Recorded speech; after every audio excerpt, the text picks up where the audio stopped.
युगल जी और राष्ट्रीय कार्यकारिणी के पदाधिकारी और सदस्य। पहले तो मैं मेरा परिचय देता हूँ। मेरा नाम गजानंद सैनी है, राजस्थान का रहने वाला हूँ। वर्तमान में अखिल भारतीय कुशवा महासभा के प्रदेश अध्यक्ष पद पर काम कर रहा हूँ। काफ़ी लंबे समय से समाज से हम भी जुड़े हुए काम कर रहे हैं। कौन भारत की राजनीति में हमारे समाज का व्यक्ति किस प्रकार से काम कर रहा है, इसका अध्ययन उद्देश्य है। आज जो राष्ट्रीय कार्यकारिणी में चर्चा हो रही है और राष्ट्रीय अध्यक्ष जी से हमारी भी मिलने की तमन्ना थी, भाई ठीक है, किस प्रकार से अग्रिम पंक्ति में बैठे हैं, काम कर रहे हैं। हम सब लोग जानते हैं कि देश के अंदर वर्तमान राजनीति को चुनिंदा लोग प्रभावित कर रहे हैं।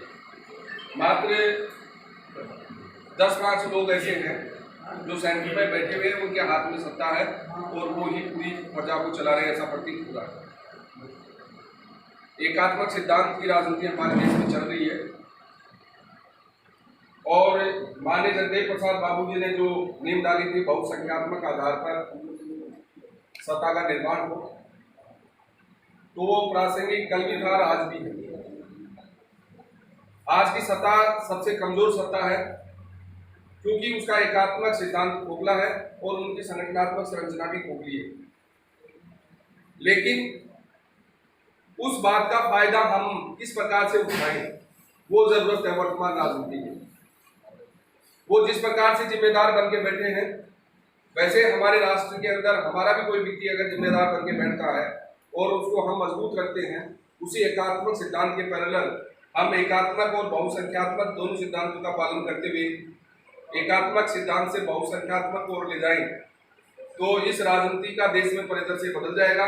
और मैं ये गारंटी के साथ दावा करता हूं कि जैसे आपकी जो समर्पित टीम बैठी है, जो राष्ट्रीय दल है, उनके पास भी इतना समर्पित भाव में लोग नहीं है। वो सिर्फ सत्ता लेने वाले लोग उनके साथ। जिस दिन उनको सत्ता मिलने की आशा खत्म हो जाएगी, उस दिन वो उन पार्टी को छोड़ने में देर नहीं लगाएंगे। लेकिन आप जैसे महान विभूतियां जो बैठी हुई हैं और कर्मठ लोग बैठे हुए, आपको सत्ता मिले या नहीं मिले, क्योंकि आप तो अनुव्रत रूप से चल रहे हैं। तो मैं तो ये आपकी जो मीटिंग थी, इसकी जितनी सराहना की जाए उतनी कम है, क्योंकि आप सब लोग कर्मठ हैं और आप लोगों के दर्शन हुए अच्छे लोगों के, किस प्रकार से आप संख्या बल में आप चाहे मुट्ठी भर दिख रहे हैं, लेकिन आप इन पॉलिटिकल पार्टियों के जो संगठन हैं उनसे मेरी तुलना में आप उनसे ज़्यादा प्रभावी हैं। और ये राष्ट्रीय अध्यक्ष जी पर निर्भर है कि किस प्रकार से आपके इस पर रंग किस प्रकार से चढ़ा पाते हैं। लेकिन जो टीम है, जैसे राष्ट्रीय अध्यक्ष जी हैं वैसे ही उनकी टीम है, तो इस पर जितना रंग चढ़ाया जाए जितना जल्दी, तो अच्छा रंग आ सकता है ये, और राजनीति में बहुत बड़ा बदलाव हो सकता है। और राजनीति में रणनीति का कौशल है वो सबसे बड़ा। अगर उसका नायक रणनीति किस प्रकार से बनाता है और किस प्रकार से उस रणनीति के तहत विचार को फलीभूत करता है, तो वो महत्वपूर्ण है। क्योंकि राजनीति के अंदर रणनीति को देखकर जनता भी बदलती है और परिस्थितियां भी बदलती हैं और प्रकृति भी साथ देती है। तो हमारे महापुरुषों ने ये बात सिद्ध करके बताई है, जैसे हम जगदेव प्रसाद बाबू जी ने करके बताया कि इस प्रकार से हम राजनीति को चैलेंज कर सकते हैं। जब हमारा एक विचारक जब पूरे सत्ता को हिला सकता है, तो आपको कितने लोग बैठे,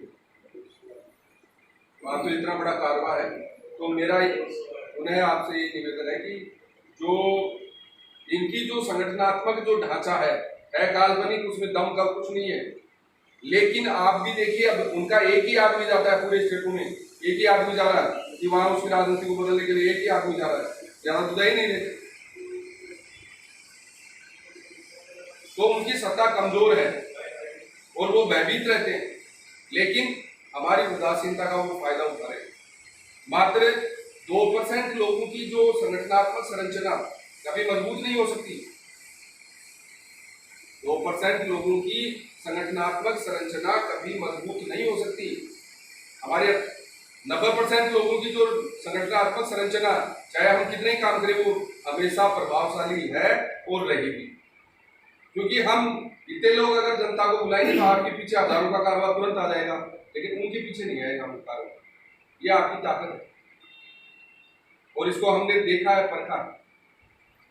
माननीय जगदेव प्रसाद बाबू ने परखा, इसलिए आपके दम पर वो बुलावा अकेले भी बड़ा मान देते थे कि मैं ऐसे कर दूंगा, क्योंकि वो जनता में उनकी जो लोग बुलाने वाले थे, उनके पास बुलावा देने वाले खूब लोग थे और उसके पीछे आने वाले लोग खूब थे। बशर्ते वो व्यवस्था में हम उनसे कमजोर हो, जांचा कमजोर रहा हो, लेकिन उनको कॉन्फिडेंस और आत्मविश्वास था कि मैं मेरे समाज के पीछे दबंगता से मैं बात कर सकता हूँ।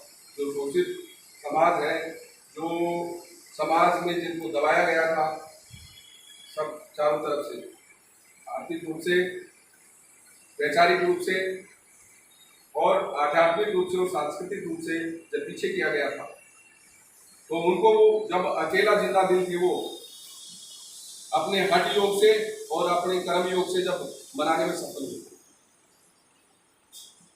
तो मैं आज की राजनीति प्रभावी न मानकर हमारी उदासीनता पर मैं बात करूंगा कि हमें उदासीनता से बाहर निकलना होगा। और जिस दिन हम दिल्ली से हम दाढ़ लगाएंगे रणनीति के तहत, उस दिन हमारा बोलबाला पुनः वही बिहार में जो जगदेव प्रसाद बाबू जी का गूंजा था, वही नारा आपके संगठन का और हमारी जो मेहनत है उसका मिलेगा। इतने ही मैं कहकर मेरे शब्दों को विराम देता हूँ।